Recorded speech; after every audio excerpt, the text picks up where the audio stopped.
Hello students. आज का जो क्वेश्चन है वो है आई.ई. इरोडोव से काइनेमेटिक्स का ये क्वेश्चन है।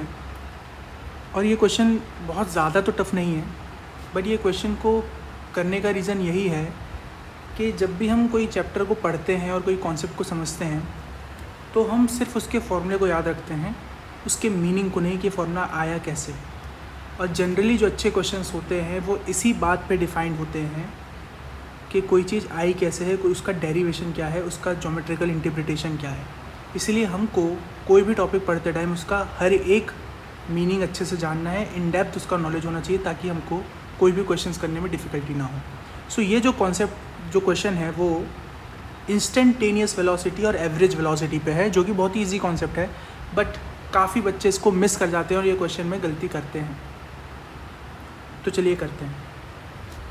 तो क्वेश्चन में डिस्टेंस और टाइम का ग्राफ दिया हुआ है और बोला गया है a point moves rectilinearly in one direction. और ये जो ग्राफ दिया है वो डिस्टेंस टाइम का है, ठीक है। अब रेक्टिलिनियरली वन डायरेक्शन मतलब विदाउट टर्निंग बैक। जब पार्टिकल टर्न बैक ही नहीं करेगा, एक ही डायरेक्शन में चलता जाएगा, तो जो डिस्टेंस होगा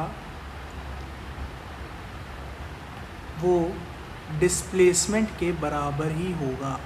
जो डिस्टेंस होगा वो डिस्प्लेसमेंट के बराबर ही होगा, क्योंकि डायरेक्शन चेंज नहीं हो रहा है। तो इस भले ही ये डिस्टेंस टाइम ग्राफ दिया है, बट इसको आप डिस्प्लेसमेंट टाइम ग्राफ भी कंसिडर कर सकते हो, क्योंकि क्वेश्चन में सीधे सीधे दिया है particle is not changing its direction. तो पहला क्वेश्चन पूछा है the average velocity of the point during the time of motion. मतलब जब तक पार्टिकल मोशन में है, स्टार्टिंग फ्रॉम ज़ीरो, जैसे स्टार्ट हुआ, जब तक मोशन में है, उसकी एवरेज वेलोसिटी क्या है। तो जनरली हम क्या करेंगे, average velocity is equals to total displacement upon total time, जब तक वो मोशन में है। अब आप देखो कि मोशन में कब तक है। अब एवरेज वेलोसिटी मोशन में कब तक है पार्टिकल, तो ये जब तक इसका स्लोप ज़ीरो नहीं होता, जब तक इसका स्लोप ज़ीरो नहीं होता तब तक ये मोशन में ही रहेगा। और हम देख रहे हैं आफ्टर 20 सेकेंड्स ये जो पाथ है ये कांस्टेंट हो गया, इसका स्लोप ज़ीरो हो गया। इसका मतलब after 20 seconds particle is at rest. After 20 second particle is at rest.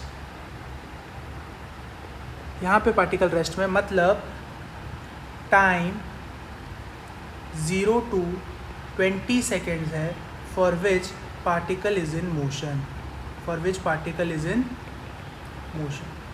तो 0 से 20 सेकेंड में कितना एवरेज वेलोसिटी आएगी वही बतानी है। तो हम देखेंगे 0 से 20 सेकेंड में पार्टिकल ने टोटल 2 मीटर डिस्प्लेसमेंट किया है। पार्टिकल ने टोटल 2 मीटर डिस्प्लेसमेंट किया है, तो एवरेज वेलोसिटी आ जाएगी, 2 मीटर का displacement upon total time 20 seconds, जो कि आ जाएगा 0.1 metre per second. Right, clear. Average velocity बहुत ही आसानी से आ गई हमारी, total displacement upon total time. और हमको सिर्फ ये देखना था during the time of motion, इसलिए हम आगे के टाइम को नहीं देखेंगे। और मोशन का टाइम कब तक है, 0 से 20 सेकेंड तक। तो 0 से 20 सेकेंड में टोटल डिस्प्लेसमेंट जो पार्टिकल का है वो 2 मीटर था, तो आ गया total displacement 2 metre upon total time 0.1 metre per second. ये तो हो गया फॉर्मूला बेस्ड अप्रोच, बट इसको अगर हमको ग्राफिकल ज्योमेट्रिकल इंटरप्रिटेशन से करना है तो हम बहुत ही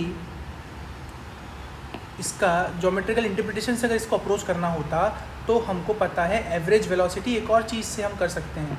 एवरेज वेलोसिटी को हम एक और डेफिनेशन से कर सकते हैं कि it is the average velocity is the slope of second line का जो स्लोप होता है वही एवरेज वेलोसिटी होता है। तो हमको पता है टाइम ऑफ मोशन क्या है। टाइम ऑफ मोशन जितनी देर में बॉडी मोशन में रहेगी वो है 0 to 20। तो हम इस एवरेज वेलोसिटी को ये बोलेंगे, it is slope of second line का स्लोप। और सेकेंड लाइन का स्लोप कैसे निकालेंगे, तो हम बोलेंगे इनिशियली मोशन स्टार्ट हुआ 0,0 से और फाइनली ये मोशन कब तक है 20 तक, तो 20 पे जो इसका कोऑर्डिनेट आएगा वो यहाँ पे ग्राफ पे ये आएगा। तो ये है इनिशियल पॉइंट, ये है फाइनल पॉइंट। इन दो पॉइंट को जोड़ने वाली लाइन ही होती है सेकेंड लाइन। इन दो पॉइंट को जोड़ने वाली जो लाइन होगी इसी को हम बोलेंगे सेकेंड लाइन। और इस लाइन का जो स्लोप होगा, इस लाइन का जो स्लोप होगा लेट्स से अल्फ़ा, तो एवरेज वेलोसिटी हो जाएगी tan अल्फ़ा। तो कैसे निकाला हमने slope of second line? Slope of second line कैसे निकालेंगे? इनिशियल पॉइंट और मोशन का जो फाइनल पॉइंट है उन दोनों को ज्वाइन कर दो। अब ये इजी है। ये tan अल्फ़ा का जो स्लोप होगा ये क्या हो जाएगा? परपेंडिकुलर डिस्टेंस जो कि है 2 मीटर अपॉन में बेस जो कि है 20, तो ये वापस आ गया कितना? 0.1 मीटर पर सेकेंड। बट इसको बताने का रीज़न ये है कि हमको ये भी पता होना चाहिए एवरेज वेलोसिटी का एक और डेफिनेशन क्या था, वो था slope of second line, line joining the 2 points from start of motion to the end of motion. Clear है? और सेकेंड लाइन क्या होती है? सेकेंड लाइन वो लाइन होती है जो ग्राफ को पास कट करते हुए जाती है, टच करके हुई कट करते हुए जाती है। It is different from tangent, क्योंकि टेंजेंट जो होता है वो सिर्फ टच करके जाता है ग्राफ को, और सेकंड जो होता है वो कट करके जाता है ग्राफ को। आप देख सकते हो ये कट करके जा रहा है ग्राफ। क्लियर है? तो पहला तो हमारा बहुत इजी क्वेश्चन था और ये हमको हो गया। अब देखो अगला क्वेश्चन है the maximum velocity. The maximum velocity, maximum velocity, ठीक है। तो हमको मैक्सिमम वेलोसिटी निकालना है। तो देखो मैक्सिमम वेलोसिटी ये हमको फाइंड करना है, राइट। तो हमको पता है वेलोसिटी जनरली होगा क्या? वेलोसिटी तो होगा slope of displacement time graph, right.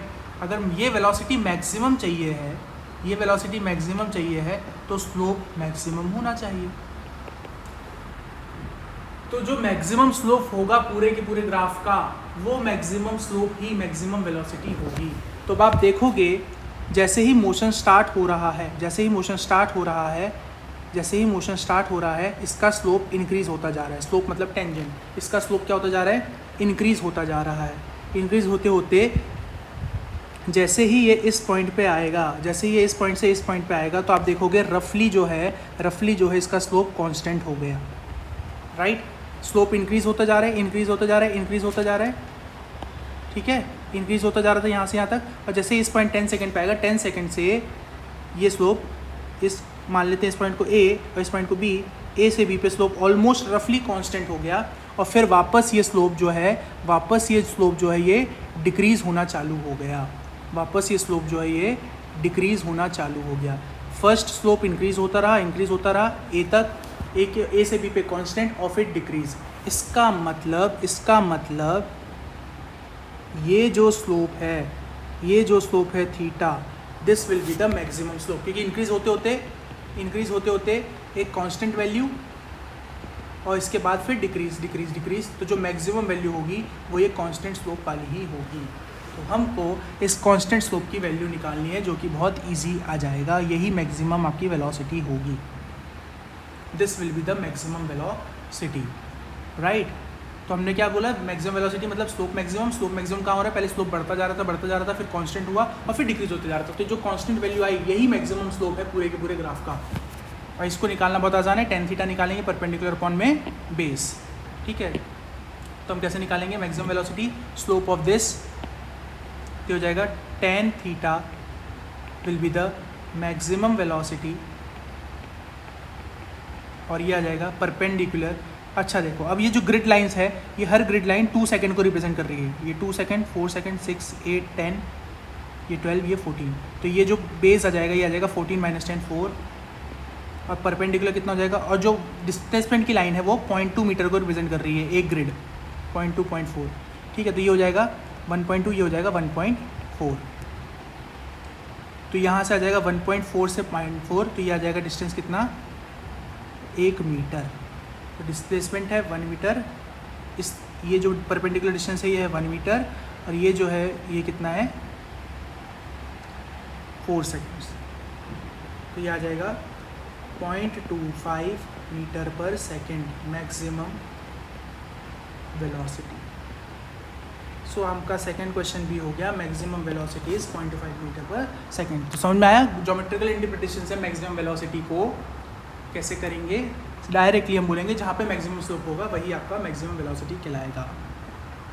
अब आता है सबसे इम्पॉर्टेंट क्वेश्चन, जो इस क्वेश्चन का था, पार्ट का था, सबसे इम्पॉर्टेंट पार्ट, वो है the moment at which instantaneous velocity is equals to the mean velocity averaged over the first t0 second.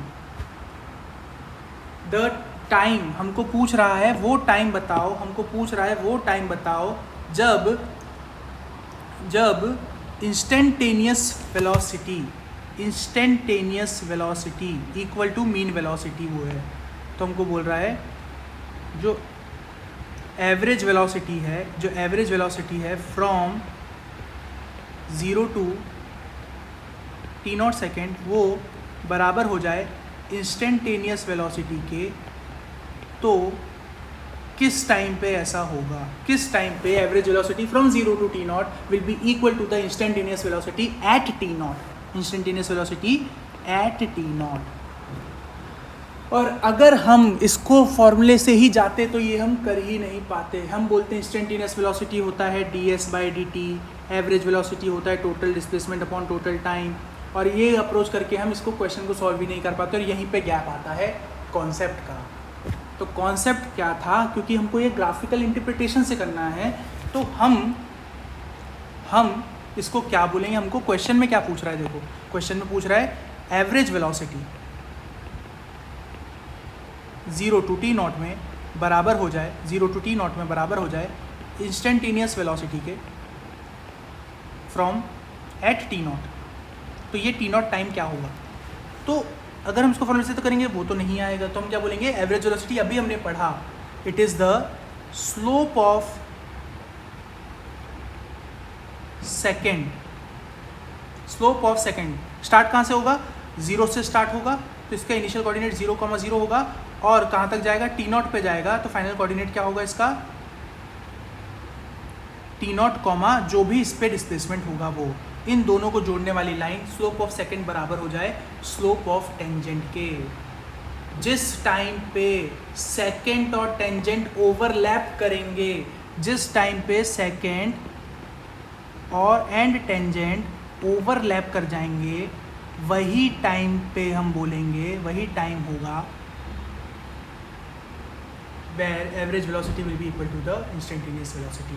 इसका मतलब टेंजेंट देखो क्या, अब देखो समझो, अब समझो, मैं बोलूँ इस पॉइंट पे एवरेज वेलोसिटी निकालो, यहाँ से यहाँ तक 0 से 10 सेकंड पे एवरेज वेलोसिटी और 10 सेकंड पे इंस्टेंटेनियस, तो एवरेज वेलोसिटी क्या होगा, स्लोप ऑफ सेकंड, ये लाइन, इसको मैं बोल देता हूँ अल्फा, और इस पे ही इंस्टेंटेनियस वेलोसिटी क्या होगी, इस पे ही इंस्टेंटेनियस वेलोसिटी होगी टेंजेंट बनाने वाला लाइन, जो कि इसको मैं बोल देता हूँ थीटा, इसको मैं क्या बोल देता हूँ, थीटा। तो आपको पता है theta is not equals to alpha, तो एवरेज वेलोसिटी और इंस्टेंटेनियस वेलोसिटी डिफरेंट आएंगे। अब हमको वो टाइम चाहिए है जब ये दोनों लाइन ही एक दूसरे के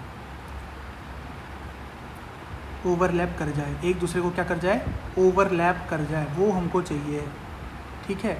तो ऐसा पॉइंट हमको ढूंढना है जब ये एक दूसरे पे ओवरलैप कर जाएंगे, मतलब टेंजेंट ही सेकंड बन जाए, या सेकंड ही टेंजेंट बने। और हमको पता है सेकंड हमेशा ओरिजिन से ही पास होगा, क्योंकि मोशन ओरिजिन से स्टार्ट हो रहा है, तो सेकंड तो हमेशा ओरिजिन से पास होगा। इसका मतलब ऐसा टेंजेंट ढूंढना है इस ग्राफ पे, ऐसा टेंजेंट ढूंढना है, ऐसा पॉइंट ढूंढना है जो टेंजेंट ओरिजिन से पास हो, बस। This is the main concept.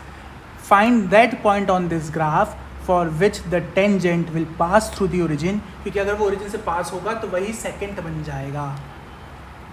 तो हमको क्या करना है, कोई भी एक सेकंड ड्रॉ करते हैं, ठीक है, ये हमने कर दिया इस पॉइंट पे। अब देखो इसको अब घुमाते जाओ, जिस पॉइंट पे ये टेंजेंट बन जाए, सेकंड मतलब ये ग्राफ को देखो अभी भी कट करता जा रहा है, ये ग्राफ को अभी भी कट करता जा रहा है हर पॉइंट पे। अब इसको घुमाते जाओ, जिस पॉइंट पे ये टच करके जाएगा वही सेकंड टेंजेंट कहलाएगा। और जैसे ही हम देख रहे हैं इसको घुमाते जा रहे हैं, अभी भी कट कर रहा है, लेकिन जैसे ही इस पॉइंट पे आ रहा है, देखो जैसे ही इस पॉइंट पे आ रहा है, ये इस पॉइंट पे ग्राफ को जस्ट टच कर रहा है, ये इस पॉइंट पे ग्राफ को क्या कर रहा है, जस्ट टच। और ये पॉइंट को मैं बोल देता हूँ ए।